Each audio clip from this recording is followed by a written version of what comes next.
If you've ever wondered how to make your Elementor website multilingual without any confusion, you're in the right place. In this video, I'll show you exactly how to add a fully working language switcher in 2025 using Elementor quickly, cleanly, and without any coding headaches.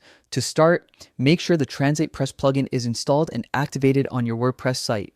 Once that's done, head to your dashboard and click on Settings, then Translate Press. This is where all your setup happens. You'll see an option to add new languages. Open the dropdown, pick any language you want to include on your site, and click Add.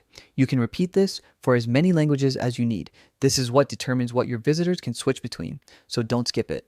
Next, scroll down to the Floating Language Selection section. Here, you can decide how the switcher appears visually. Things like layout, position, and style. Customize it so it blends well with your branding. After you're happy with your setup, scroll down and click Save Changes so everything is applied. Now let's bring it into your Elementor page.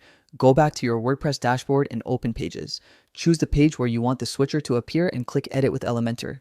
Inside the Elementor editor, look for the shortcode widget in the Widgets panel. Drag and drop it wherever you want the switcher to display. In the shortcode field, type Language Switcher. The moment you enter that, Elementor will place the language switcher on your page. Update or publish the page, and then check your website front end to see it live. Visitors can now seamlessly switch between the languages you enabled, instantly improving accessibility and user experience. And that's all it takes to add a professional language switcher with Elementor in 2025. It's quick, customizable, and a great way to reach a global audience. If this helped you out, don't forget to like and subscribe for more tutorials just like this, and I'll see you in the next one.